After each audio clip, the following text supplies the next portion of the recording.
السلام علیکم ورحمۃ اللہ۔ اللہ تعالیٰ کا بہت بڑا احسان ہے کہ اس نے ہمیں مسلمان پیدا کیا اور کلمے جیسی نعمت سے نوازا۔ وہ کلمہ کیا ہے؟ لا الہ الا اللہ محمد الرسول اللہ۔ یہ کلمہ پڑھ کر ہم نے اقرار کیا کہ یا اللہ تیری ہی مان کر چلیں گے۔ اب اللہ تعالیٰ کی بات ماننے کے لیے ضروری ہے کہ ہمیں پتہ ہو کہ اللہ تعالیٰ نے ہمیں کیا احکامات جاری فرمائے ہیں۔ ان احکامات کو جاننے کے لیے ہمیں قرآن مجید سے رجوع کرنا پڑتی ہے۔ آئیے دیکھتے ہیں کہ قرآن مجید اس صورت میں ہمیں کیا کہنا چاہتا ہے۔ السلام علیکم ورحمۃ اللہ وبرکاتہ۔ سورۃ الرعد۔ اعوذ باللہ من الشیطان الرجیم، بسم اللہ الرحمن الرحیم۔ اس صورت میں ایک آیت ہے وَيُسَبِّحُ الرَّعْدُ بِحَمْدِهِ وَالْمَلَائِكَةُ مِنْ خِیفَةٍ۔ اسی لفظ میں سے رعد جو ہے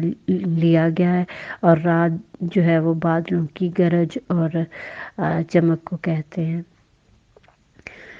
اس پوری صورت میں جو ہے وہ نبی کریم صلی اللہ علیہ وسلم کو اسلام کی دعوت دیتے ہوئے ایک مدت گزر چکی ہے، اور مکہ کا آخری دور ہے، اور مسلمانوں کو اور نبی صلی اللہ علیہ وسلم کو تکلیف دینے کا کوئی بھی موقع جو ہے وہ ہاتھ سے جانے نہیں دے رہے، اور مومن لوگ جو ہیں وہ بار بار یہ خواہش کر رہے ہیں کہ کاش اللہ کی طرف سے کوئی ایسا معجزہ ہو جائے کہ جو ان لوگوں کو راہ راست پر لایا جا سکے، اور اللہ ہی کی طرف سے مسلمانوں کو یہ نصیحت کی جا رہی ہے کہ ایمان دکھانے کا یہ راستہ نہیں ہے کہ کسی کے اوپر جو ہے وہ زبردستی کی جائے، بلکہ یہ ہے کہ تم لوگ ان کو صرف اور صرف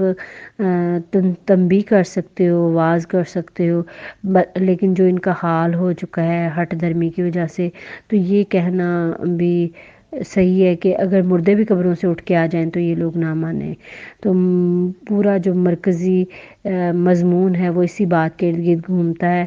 کہ مختلف طریقوں کے ساتھ اللہ کی وحدانیت بیان کی گئی ہے، دوبارہ جی اٹھنے پر بحث کی گئی ہے، اللہ کے نبی صلی اللہ علیہ وسلم کی رسالت جو ہے اس کو حق ثابت کیا گیا ہے، اور ایمان کے لانے پر ان کو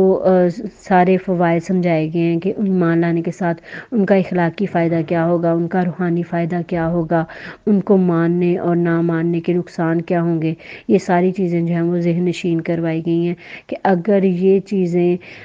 تم نہیں مانو گے تو پھر یہ صرف اور صرف حماقت ہوگی یا جہالت ہوگی، اور ان ساری دلیلوں کے بیان کرنے کا مقصد صرف اور صرف دلوں کا اطمینان نہیں تھا، بلکہ دلوں کو ایمان کی طرف راغب بھی کرنا تھا۔ ہر ایک دلیل کو، ہر ایک گواہی کو ٹھہر ٹھہر کر بار بار نئے طریقے سے ڈراتے ہوئے، رغبت دلاتے ہوئے، نرمی کے ساتھ، سختی کے ساتھ، ہر طریقے سے بیان کیا گیا، تاکہ یہ جو نادان لوگ ہیں جو اپنی ضد کی وجہ سے، ہٹ دھرمی کی وجہ سے ایک ہی بات پر اڑے ہوئے ہیں، وہ اس اپنی ہٹ دھرمی سے باز آ جائیں اور اللہ اور اس کے رسول صلی اللہ علیہ وسلم پر ایمان لے آئیں۔ پھر ساتھ ساتھ یہ بیان کیا گیا جگہ جگہ جو مخالفین نے اعتراضات کیے ہوئے تھے ان کا جواب دیا گیا، ان کے شبہوں کو دور کیا گیا، دلیلوں کے ساتھ دور کیا گیا، اور محمد صلی اللہ علیہ وسلم کے بارے میں ان کے دلوں میں جو خیالات پائے جاتے تھے وہ ان کو رد کیا گیا کہ جو کچھ بھی حضرت محمد صلی اللہ علیہ وسلم تم کو بیان کرتے ہیں وہ صرف اور صرف اللہ کے حکم سے، اللہ کی نازل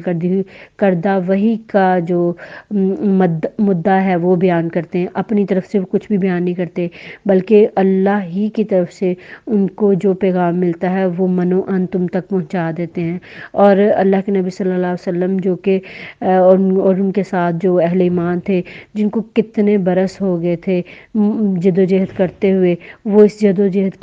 کے ساتھ تھکے ہوئے تھے اور بے چین تھے،